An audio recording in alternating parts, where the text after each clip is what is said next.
नमस्कार आप सभी को।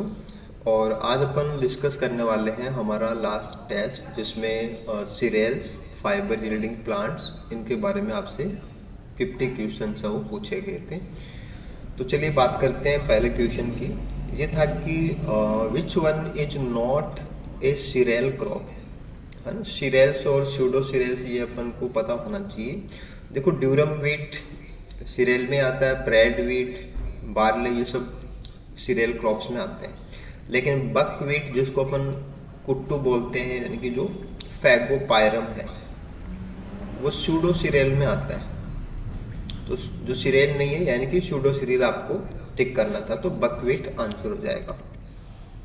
अगला क्वेश्चन भी सूडो सीरियल से ही था कि एडिबल पार्ट जो होता है ना सूडो सीरियल, पर्टिकुलर जो क्यूनोवा है ना, जो अमेरंथस क्यूनोवा जिसका नाम होता है, तो उसका एडिबल पार्ट क्या होता है। तो सूडो सीरियल्स के अंदर हम उनके जो सीड्स हैं उनको काम में लेते हैं, तो आंसर विल बी सीड। जैसे आपका सीरियल होता तो वहाँ कैरियोप्सिस आप कर सकते थे, ठीक है ना, वो पोएसी के लिए लागू होता है। सभी बीजों के लिए आप कैरियोप्सिस लागू नहीं करेंगे, थोड़ा ध्यान देना था। और अगला क्वेश्चन है कि जो हमारा बाजरा होता है ना, पर्ल मिलेट, तो पर्ल मिलेट का जो ग्रेन है वो किसका एग्जाम्पल है ना। तो ये स्यूडो सीरियल में नहीं आता, माइनर सीरियल में नहीं आता, प्रॉपर जो सीरियल्स हैं उनमें आता है। तो जैसे गेहूं सीरियल्स में आता है ना, वैसे बाजरा, है ना, मक्का, ये सब सीरियल्स में ही आते हैं, तो प्रॉपर सीरियल में इंक्लूड है।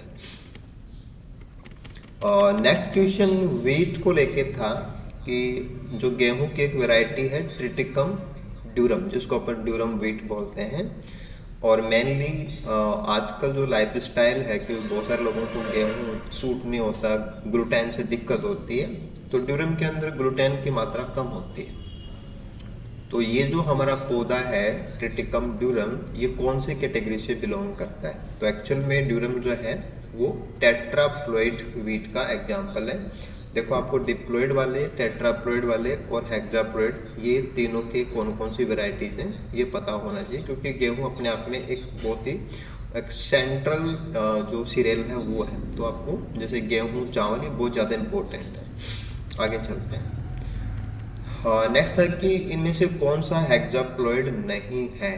तो जो टर्जिडम है ये हेक्साप्लॉइड नहीं है, राइट, ये टेट्राप्लॉइड है। बाकी कॉम्पैक्टम है, एस्टाइवम है, स्पेल्टा है, ये सब हेक्साप्लॉइड के एग्जाम्पल हैं। तो हेक्साप्लॉइड में ऐसा नहीं कि केवल हम जो गेहूं खाते हैं वही आता है एस्टाइवम, उसके अलावा भी हैं, है ना। कॉम्पैक्टम भी हेक्सा ही है, स्पेल्टा भी हेक्सा ही है। ओके, नेक्स्ट चलते हैं अपन। ये था कि जैसे गेहूं की जो पत्ती होती है ना, वीट लीफ, तो उसमें नॉन फोटोसिंथेटिक भाग क्या होता है। देखो, गेहूं की पत्ती में 4 भाग होते हैं, ब्लेड, सीध, ऑरिक्यूल्स और लिग्यूल, ठीक है। लोडिक्यूल तो होता ही नहीं, वो तो फ्लोवर से जुड़ा हुआ वर्ड है, तो आएगा ही नहीं, ठीक है। ब्लेड फोटोसिंथेसिस करती है, सीड भी ग्रीन होती है, तो ये नहीं हो सकते। एक तो इसमें लिग्यूल है वो होगा, ठीक है, एक इसमें ऑरिक्यूल होगा। तो दोनों का जो कॉम्बिनेशन है वो ऑप्शन नंबर 4 में है कि ऑरिक्यूल और लिग्यूल जो हैं वो फोटोसिंथेसिस नहीं करते, सीड और ब्लेड ये करते हैं। लोडिक्यूल है वो फ्लोरल जो पेरियंथ होते हैं उनका रिड्यूस फॉर्म होता है, तो लोडिक्यूल एक अलग चीज होती है, क्लास में भी आपने समझा था। आगे आते हैं अपन। ये था कि गेहूं के जो पौधे होते हैं उनमें स्टार्टिंग में कुछ जड़ें निकलती हैं, उसके बाद में वो जड़ें काम करना बंद कर जाती हैं, फिर दूसरी जड़ें निकलती हैं, है जो नीचे की जो नोड्स हैं वहाँ से निकलती हैं, इनको अपन सेमाइनल रूट्स बोलते हैं। तो ये एक्चुअल में प्राइमरी रूट नहीं होती है, सेकेंडरी रूट का एग्जाम्पल होती है। एडवेंटिशियस रूट्स अपन इनको नहीं बोलते हैं। तो स्टार्टिंग के अंदर जो कुछ एक सेमाइनल रूट्स निकलती हैं वो प्राइमरी रूट, यानी कि जो रेडिकल से निकलती है वो प्राइमरी होती है, और रेडिकल के अलावा जो निकलती हैं स्टार्टिंग में वो सेकेंडरी लेवल की हैं। एडवेंटिशियस है वो बाद में निकलती हैं, जो अपन लोअर नोड्स वगैरह हैं या लोअर से जस्ट ऊपर की नोड्स हैं वहाँ से निकलती है एडवेंटिशियस रूट, तो सेकेंडरी का एग्जाम्पल आएगा। हाँ, ऐसे आपसे पूछा गया था कि इनमें से कौन सा भाग जो गेहूं का फ्लोरेट होता है, जो गेहूं का जो अकेला पुष्प होता है उसको फ्लोरेट बोलते हैं ना, पुष्पक बोलते हैं। तो लोडिक्यूल पेरियंथ का हिस्सा होता है, ये लेमा, है ना, ये कवरिंग होती है, पहलिया कवरिंग होता है, आन है वो एक अपेंडेज होता है, लेकिन जो ओरिकल है ये लीफ का भाग होता है, तो जो नहीं है that will be Oracle. Technically थोड़े नाम मिलते जुलते हैं तो वो पता होना चाहिए, ठीक है।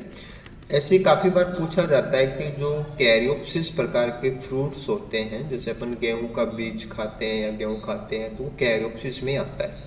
तो वहाँ कौन कौन सी चीज़ें आपस में जुड़ जाती हैं? देखो, फ्रूट की भित्ति है ना, और जो सीड की भित्ति, तो सीड की साइड से तो होता है बाहर की भित्ति यानी कि टेस्टा, और ये जो होता है पेरिकार्प यानी कि जो फ्रूट वॉल है वो आपस में फ्यूज हो जाते हैं।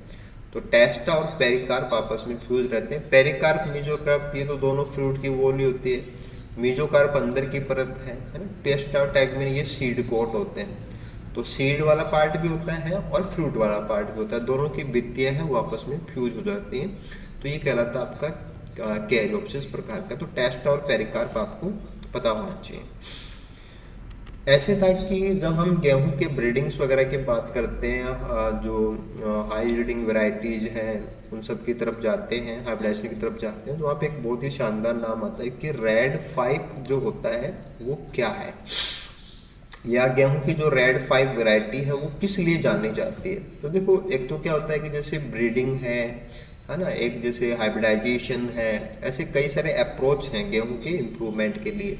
तो ये सॉर्टेड व्हीट का एग्जाम्पल। सॉर्टेड का मतलब छटनी होती है कि आपके पास जो अवेलेबल वेराइटीज होती हैं उनमें से सॉर्टिंग करके जो हम नई वेराइटीज बनाते हैं वो सॉर्टेड व्हीट में आते हैं। तो ड्रॉथ रेजिस्टेंट, हाइब्रिड, फॉसिल ऐसा कुछ नहीं है, ये सॉर्टेड व्हीट का एग्जाम्पल है, जो कि एक वेल नोन एग्जाम्पल भी है।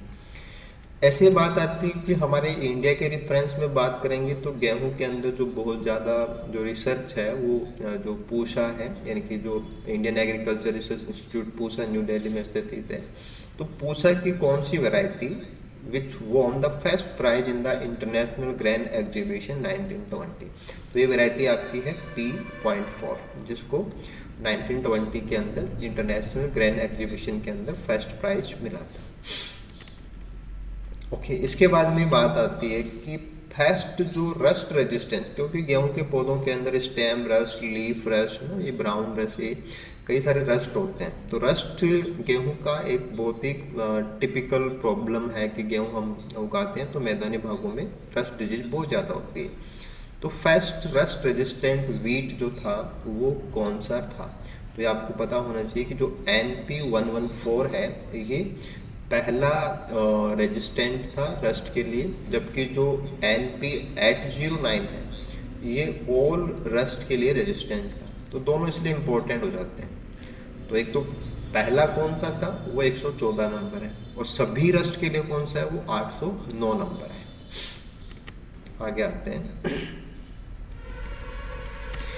हाँ, ये भी बहुत अच्छा क्वेश्चन होता है कि पर्टिकुलर जो जीन है नॉरिन 10 है ना, नॉरिन 10 जेन, जैसे कि MS स्वामीनाथन के वर्क से जुड़ा हुआ है कि गेहूं की जो हरित क्रांति थी उसके साथ में इस जीन का संबंध है। तो इस जीन का कनेक्शन किस बात से है? तो देखो, जो पूरा का पूरा हमारा ग्रीन रिवोल्यूशन है वो गेहूं की हाइट कम होने से जुड़ा हुआ है। तो ड्वार्फ व्हीट यानी कि हाइट की वजह से जो बैरियर था प्रोडक्शन में, वो बैरियर नॉरिन जीन की वजह से पास आउट हुआ था। तो प्रोडक्शन ऑफ ड्वार्फ व्हीट जो है उसका जो कनेक्शन है कि जो ड्वार्फनेस के जीन है वो नॉरिन 10 जीन है। तो ड्वार्फ व्हीट का प्रोडक्शन या ड्वार्फ व्हीट का जो इंडिया के अंदर उसको डेवलप किया गया था तो वो नॉरिन 10 जीन उसका सोर्स रहा हुआ है। ऐसे बात आती है कि जो गेहूं का ही एक वैरायटी है उसको अपन बोलते हैं ट्रिटिकम टीमोफैवे। तो ये किस लिए जाना जाता है? देखो, गेहूं के अंदर जो हाइब्रिडाइजेशन प्रोग्राम्स हैं उसमें अपन जो साइटोप्लाज्मिक मेल स्टेरिलिटी है उसका यूज करते हैं। तो स्टेराइल प्लांट्स को दोबारा से फर्टाइल बनाने के लिए रिस्टोरर जीन्स की जरूरत पड़ती है ना, कि जो स्टेराइल प्लांट्स होते हैं उनको दोबारा से फर्टाइल में कन्वर्ट करना हो तो रिस्टोरेज जीन्स की जरूरत पड़ती है। तो इसको अपन फर्टिलिटी रिस्टोरेज जीन भी बोलते हैं। तो गेहूं के हाइब्रिडाइजेशन प्रोग्राम्स के अंदर फर्टिलिटी रिस्टोरेज जीन जो लिया गया है काम में, है ना, वो सबसे पहले जहाँ काम में लिया गया वो ट्रिटिकम टीमोफैवी जो वैरायटी है वो वहाँ से जुड़ती है। तो स्ट्राइल जीन का सोर्स नहीं है, मेल स्ट्राइल व्हीट नहीं है, वीगर लॉस ये सब नहीं है। फर्टिलिटी रिस्टोरर जीन जो है ना, कि हाइब्रिडाइजेशन में हम फर्टिलिटी रिस्टोर करने के लिए जो जीन लेते हैं वो ट्रिटिकम टिमोफेवी से लिया हुआ है। तो नॉरिन 10 अपने आप में इम्पोर्टेंट हो जाता है, और हाइब्रिडाइजेशन और फर्टिलिटी रिस्टोरर जीन की वजह से ट्रिटिकम टिमोफेवी भी इम्पोर्टेंट है। ऐसे ही बात आती है कि हमारे भारत के अंदर काफ़ी सारी वेराइटीज गेहूं की उगाई जाती हैं, लेकिन गेहूं की कौन सी वेराइटी है जो हमारे नॉर्थ वेस्ट और जो मिडल इंडिया है, जो मध्य भारत है ना, या जो उत्तरी पश्चिमी भारत है, उसमें एंडेमिक है, यानी कि वो केवल वहीं पाई जाती है, तो वो है हमारा ट्रिटिकम स्फेरोकोकम। तो ये वैसे इंडिया के रेफरेंस में आपको पता होना चाहिए था, ठीक है। देन अपन बात करते हैं कि वेबीलॉग के अकॉर्डिंग, जैसे जितने भी हमारे इकोनॉमिक प्लांट्स हैं उनके सेंटर कहाँ है, उनको लेके वेबीलॉग का बहुत सारा वर्क है। तो वेबीलॉग के अकॉर्डिंग हेक्साप्लॉइड वीट का सेंटर ऑफ ओरिजिन क्या रहा हुआ है, तो वो है हमारा एशिया माइनर, है ना। अफ्रीका, चिली, एबिसिनिया ये सब नहीं है ना। डिप्लॉयड के कौन से हैं, टेट्रा के कौन से हैं, और अब जो खाते हैं वो हेक्साप्लॉइड वीट है, तो उसका जो सेंटर है वो एशिया माइनर है, तो आंसर विल बी एशिया। ऐसे अगर हम देखें कि हमारे भारत के अंदर जो ड्यूरम वीट है ना, एक तो ब्रेड वीट है वो तो सबसे ज़्यादा होता है, ड्यूरम वीट है वो उसके जस्ट बाद में सेकंड नंबर पे हम भारत में जो खेती होती है वो ड्यूरम वीट की होती है। तो ड्यूरम वीट की जो खेती का परसेंटेज है वो लगभग 13% है, और जो हमारा ब्रेड वीट है एस टाइम उसका लगभग कितना है 85% है। ओके, इसके बाद में एक जो है क्वेश्चन वो था कि जो खुदाई जो होती है ना, एक्सकेवेशन का मतलब खुदाई जो होती है, कि कार्बोनाइज जो राइस ग्रेन्स हैं, यानी कि प्राचीन समय में राइस इस्तेमाल होता था, उसके जो अवशेष हैं वो हमें कौन सी जगह से मिले हैं, तो वो जगह है लोथल गुजरात के अंदर ना, सिंध, राजस्थान, पीलीभंगा ये सब नहीं है, पर्टिकुलर जगह का नाम है लोथल गुजरात। तो वहाँ से जुड़ा हुआ है कार्बोनाइज राइस का जो फोसिलाइज एक प्रकार का राइस होता है उसके अवशेष, दानों के अवशेष थे ना, कि वो उस समय पे यूज होता था। ओके, देखिए नेक्स्ट था कि according to most accepted rice evolution concept, है ना, कि जो मतलब कि जो सिंगल ओरिजिन कॉन्सेप्ट है उसके अकॉर्डिंग हम आज जो राइस इस्तेमाल करते हैं वो है ओराइजा सटैवा। इसका ओरिजिनेटर कौन है, तो वो जो पौधा है जिससे हमारा आज का राइस ओराइजा सटैवा डेवलप हुआ है, तो प्रोजेनेटर जो स्पीसीज है वो है ओराइजा लॉन्जिस्टेमनाटा। ओके, तो जो एक तो पॉलीजेनिक पॉलीफाइलेटिक है, एक मोनोफाइलेटिक कॉन्सेप्ट है, तो मोनोफाइलेटिक कॉन्सेप्ट है वो ज़्यादा एक्सेप्टेड है, उसके अकॉर्डिंग ये लॉन्जिस्टेमनाटा है, ये सभी प्रकार की जो राइस वेराइटीज हैं उनका प्रोजेनेटर रहा हुआ है। अगला क्वेश्चन था कि which Indian state has maximum rice production, तो वेस्ट बंगाल का नंबर आता है, वो डायरेक्टली पता होना चाहिए। ऐसे था कि चावल के पौधे के अंदर जो पल्विनस है वो क्या चीज़ होती है, तो पल्विनस देखो क्या होता है कि जो इसमें जो स्टेम होता है, स्टेम के जो नोड्स हैं, नोड के ठीक ऊपर का जो इंटरनोड वाला भाग होता है वो थोड़ा सा फुला हुआ होता है, तो नोड इंटरनोड ये सब स्टेम के भाग होते हैं, तो लीफ से कनेक्शन नहीं है, स्टेम का नोड के जस्ट ऊपर का भाग हल्का सा फूल जाता है, उसको अपन पल्विनस बोलते हैं। ठीक है, अगला क्वेश्चन, ये काफ़ी इंपॉर्टेंट क्वेश्चन आप मान सकते हो कि ऐसा चावल जिसमें हल हटा दिया गया है या जिसमें हल नहीं हो उसको अपन क्या बोलते हैं, तो उसको अपन ब्राउन राइस बोलते हैं, कि रफ राइस उसमें होता है, पैडी में होता है, ब्राउन राइस के अंदर हल हटाया हुआ होता है। ओके, और नेक्स्ट है कि जो हम राइस ब्रान की बात करते हैं ना, जब अपन उसका हल वगैरह हटा देते हैं तो राइस ब्रान, उसमें एक राइस ब्रान भी एक फ्रैक्शन होता है, तो राइस ब्रान में क्या शामिल नहीं है, देखो उसमें एंडोस्पर्म शामिल नहीं होता है ना, जो मेन जो दाना जिसके अंदर कार्बोहाइड्रेट होता है वो एंडोस्पर्म है, वो ब्रान का हिस्सा नहीं है। ब्रान एक न्यूट्रिटिव पार्ट होता है, उसमें विटामिन वगैरह होते हैं, तो उसमें एंडोस्पर्म नहीं आता है ना। स्कूटलम, एम्ब्रियो, पेरिकार्प, है ना, एंडोस्पर्म को आप एक्सक्लूड करते हैं, ये इसमें शामिल नहीं होता है, क्योंकि ब्रान अपने आप में काफ़ी इंपॉर्टेंट है, न्यूट्रिशन इंपॉर्टेंट है, उसके कंपोनेंट पता होने चाहिए। ऐसे था कि जो ओपैक राइस होता है ना, ओपैक का मतलब जो ज़्यादा उसमें कलर ना हो और बिल्कुल से साफ साफ दिखता हो, ओपैक राइस, तो वो एक्चुअल में क्या है कि डेक्सट्रिन रिच राइस होता है। तो ओपैक राइस, डेक्सट्रिन रिच जो एंडोस्पर्म वाला राइस होता है उसको अपन ओपैक के नाम से जानते हैं।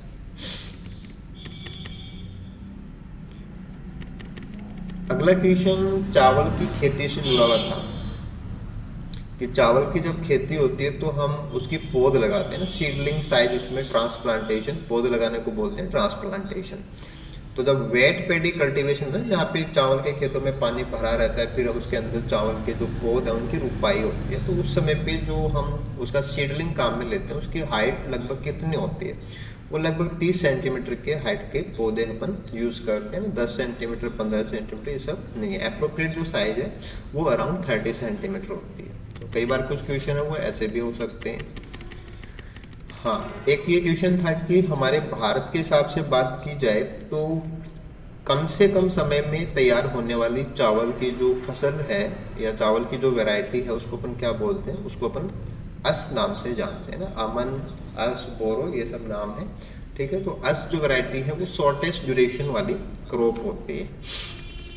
ऐसे ही राइस का जो ब्रान ऑयल होता है ना, ब्रान से अपन जो ऑयल निकालते हैं उसके अंदर मैक्सिमम अमाउंट कौन से विटामिन की होती है? तो विटामिन B1 जो होता है वो इसके अंदर काफ़ी ज़्यादा मात्रा में पाया जाता है, इसीलिए इसका जो न्यूट्रिटिव रोल है वो भी होता है। अगला क्वेश्चन भी न्यूट्रिशन से ही जुड़ा हुआ था कि चावल को जब हम स्टीम कुकिंग करके उसको हम प्रेशर के ऊपर जो रफ राइस होता है उसको अपन प्रेशराइज करके हीटिंग करते हैं तो उसके जो ब्रान के कंटेंट्स हैं वो एंडोस्पर्म में आ जाते हैं, तो उसको अपन पार बॉइल्ड राइस बोलते हैं। तो पार बॉइल्ड राइस जो है वो किस लिए जाना जाता है? तो उसमें ब्रान ऑयल ज़्यादा होता है ऐसा नहीं है, उसके ब्रान के जो कंटेंट्स हैं वो एक्चुअल में एंडोस्पर्म यानी कि रियल जो हम खाने वाला भाग है उसमें आ जाते हैं, तो उससे जो खाना तैयार होता है वो विटामिन रिच होता है। तो बॉइल्ड राइस नहीं है ना। बॉइल्ड राइस तो अपन कोई भी राइस उसको बॉइल करते हैं वो बोल सकते हैं अल्कोहलिक ड्रिंक भी नहीं है, क्योंकि जब हम पार बॉइलिंग करते हैं तो ब्रान के कंटेंट एंडोस्पर्म में आ जाते हैं, तो विटामिन रिच मील्स इससे तैयार होते हैं। हाँ, नेक्स्ट क्वेश्चन देख लेते हैं अपन कि राइस ब्रान ऑयल के अंदर कई सारे फैटी एसिड्स पाए जाते हैं, लेकिन सबसे ज़्यादा मात्रा में जो फैटी एसिड होता है वो ओमेगा 9 फैटी एसिड्स होते हैं। तो ये थोड़ा सा कंपोनेंट वाइज अपन देखेंगे। ऐसे जो ब्रीडिंग से जुड़ा हुआ है कि ADT राइस जो है वो किस लिए जाना चाहता है? देखो उसमें फर्टिलाइजर रिस्पॉन्सिव जीन्स भी है, प्रोडक्टिविटी एनहांसर जीन्स भी है, ड्रॉट रेजिस्टेंस जीन्स भी है।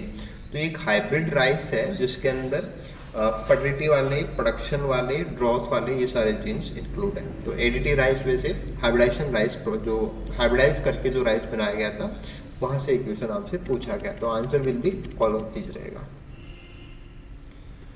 ये क्वेश्चन काफ़ी अच्छा क्वेश्चन आप मान सकते हैं कि पहला ड्वार्फ राइस है वो कौन सा था, ठीक है। तो ये राइस है आपका ताइवान का ताइचुंग नेटिव 1। देखो DGOJN जो है वो इसका सोर्स है, हालांकि जो ड्वार्फनेस जो है उसके जो जीन है वो DGOJN से लिए हुए हैं, बाकी पहला जो बनाया हुआ ड्वार्फ राइस है वो आपका है ताइचुंग नेटिव 1।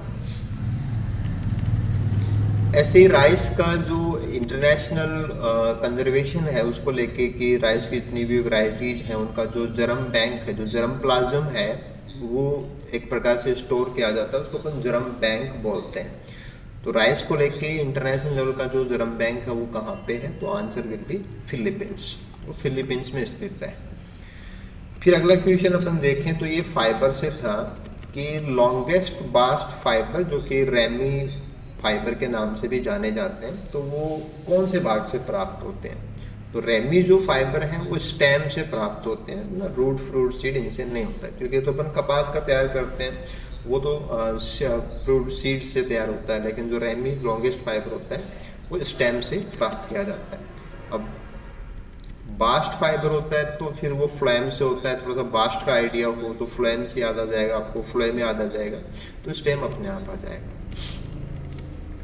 अगला क्वेश्चन देखते हैं कि गॉसिपियम हिरसुटम जो कपास की एक वैरायटी है वो एक्चुअल में क्या है?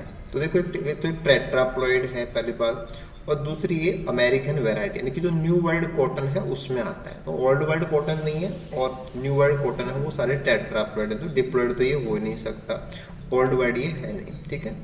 ऐसे ये नाम आता है कि हम कपास की कौन सी वैरायटी को ट्री कॉटन के नाम से जानते हैं। तो ट्री कॉटन जो है वो आर्बोरेटम स्पीसीज जो है उसको अपन ट्री कॉटन के नाम से जानते हैं, ठीक है।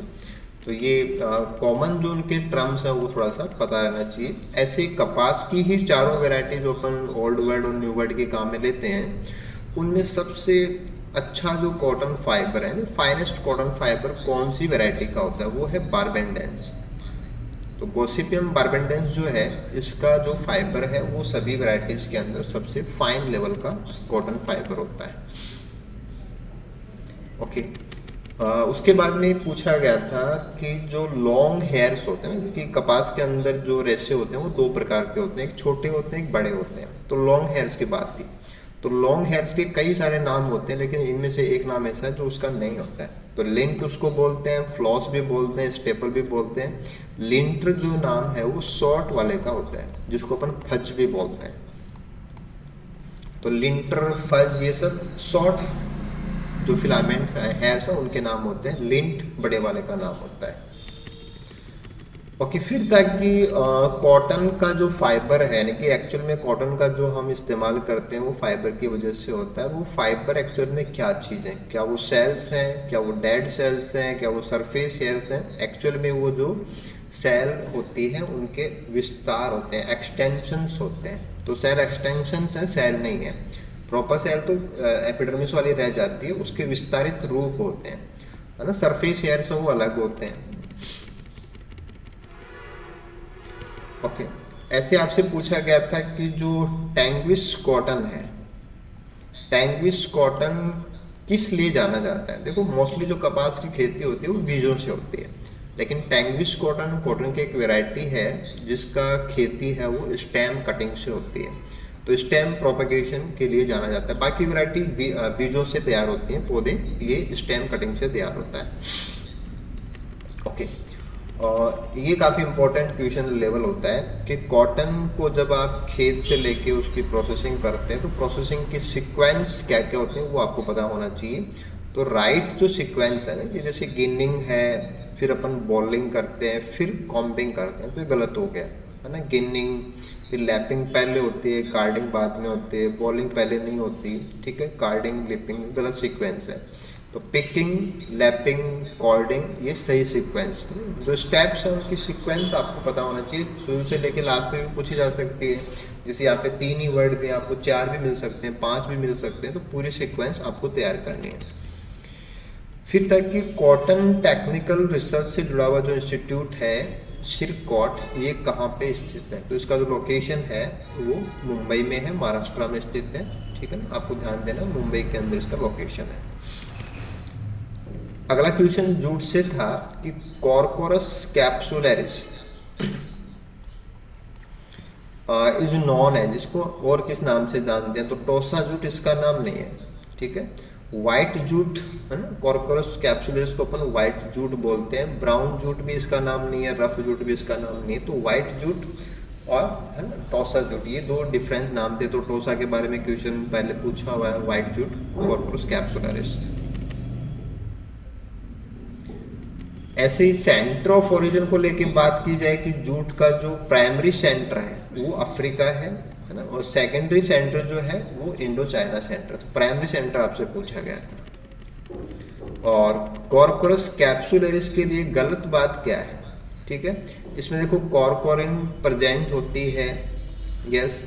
व्हाइट जूट है, यस। लोलैंड क्रॉप है, यस। अब कॉर्कोरिन क्या है कि एक कड़वा पदार्थ है जो पत्तियों में पाया जाता है, तो ये मीठा नहीं होता, है ना, ये मीठा नहीं होता। तो आंसर क्या होगा? फोर्थ वन, कि कॉर्कोरस कैप्सुलरिस है वो कड़वा होता है, ना कि मीठा होता है, ठीक है। अगला था कि हम जूट का जो मेन रेशा प्राप्त करते हैं, है ना, रेशे के जो गुच्छे होते हैं उसको अपन रीड बोलते हैं।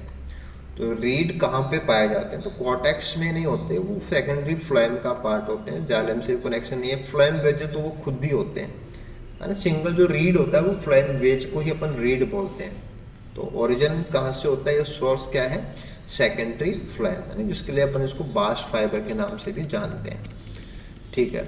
ऐसे था कि जैसे अपन बास्ट यानी कि सेकेंडरी फ्लोएम से फाइबर निकालेंगे जूट वाला, तो निकालने का जो तरीका है उसको टेक्निकली अपन क्या बोलते हैं? रेटिंग बोलते हैं, है ना। गेनिंग, बीटिंग, है ना, ये सब उसके जूट से जुड़े हुए वर्ड नहीं है। रेटिंग जो है, बास्ट फाइबर आपका चाहे कोई भी पौधा हो, जैसे आप अलसी से निकालेंगे तो आपको रेटिंग ही वर्ड यूज करना होता है, कि जो तरीका उसको अपन रेटिंग बोलते हैं। हाँ, नेक्स्ट क्वेश्चन पे आइए। ये था कि which one is not an example of bast fibre plant. तो सेकेंडरी फ्लोएम या फ्लोएम, कॉर्टेक्स, इन सब कॉर्टेक्स है, पेरिसाइकिल है, इन सब से जो रेसे निकलते हैं वो बास्ट की कैटेगरी में आते हैं। तो जूट बास्ट का एग्जाम्पल है, फ्लैक्स भी है, रेमी भी है, लेकिन जो सीसल है ये फ्रूट का एग्जाम्पल है। तो ये एक्चुअल में क्या है कि अपन बास्ट फाइबर की कैटेगरी में इसको नहीं ले सकते। फिर तक कि सरफेस फाइबर है ना, जैसे बास्ट फाइबर फ्लोएम वाले हैं वो सरफेस में नहीं आएंगे। सतह के जो होते हैं, सतह चाहे वो फ्रूट की हो सकती है चाहे वो सीड की हो सकती है, तो सतह से जो फाइबर मिलते हैं वो सरफेस फाइबर कहलाएंगे। तो कॉटन तो है लेकिन जूट नहीं है, जूट नहीं है, फ्लैक्स, ये दोनों ही नहीं है। कॉटन भी है और कपोक भी है, ठीक है। हेम्प जो है वो फिर बास्ट का एग्जाम्पल आ जाता है। तो दोनों जो कॉम्बिनेशन सरफेस के हैं वो कॉटन एंड कपोक आ जाएंगे। एक क्वेश्चन था कि फाइबर को लेके ही खास प्रकार के फाइबर्स होते हैं जिनमें जेड ट्विस्ट पाया जाता है ना। जेड ट्विस्ट फाइबर्स वो कौन से पौधे में है, तो वो पौधा होता है हमारा क्रॉटोलेरिया बुरिया, जिसको अपन सन हेम्प के नाम से जानते हैं। तो जो सन हेम्प होता है, जिसको अपन सन पटसन बोलते हैं ना, उस पर बास्ट फाइबर के अंदर जेड ट्विस्ट होते हैं। ओके, और लास्ट वन क्वेश्चन की बात की जाए तो ये था कि जो फ्लैक्स फाइबर है ना, जैसे जूट का फाइबर है वैसे अपन अलसी का फाइबर की बात होती है, वो भी तने से प्राप्त होता है। तो फ्लैक्स फाइबर कहाँ से प्राप्त होता है, वो पेरिसाइकिल से प्राप्त होता है। होने को तो वो भी क्या है, बास्ट की कैटेगरी में आएगा, उसको भी प्राप्त करने का तरीका रेटिंग ही होगा, बट उसकी लोकेशन है वो फ्लोएम नहीं है, लोकेशन क्या होती है, पेरिसाइकिल होती है। तो ऐसे ये जो क्वेश्चन थे, चाहे वो फाइबर को लेके हों चाहे वो सीरियल्स को लेके हों, और काफ़ी जो एक अच्छा लेवल मान सकते हैं क्वेश्चंस का, कि आपके सिलेबस के हिसाब से बात की जाए और सिलेबस के बियॉन्ड भी अगर थोड़ा अपडेट भी माना जाए, तो काफ़ी कुछ जो सेक्शन है वो इसमें अपन ने कवर कर लिया था। ऑलमोस्ट सभी क्वेश्चन जो सिलेबस था अपना उसके ऊपर आधारित थे। आई होप नेक्स्ट बार जब आप इसको टैकल करेंगे तो आपका स्कोर है वो और भी बेटर होना चाहिए। Thank you so much.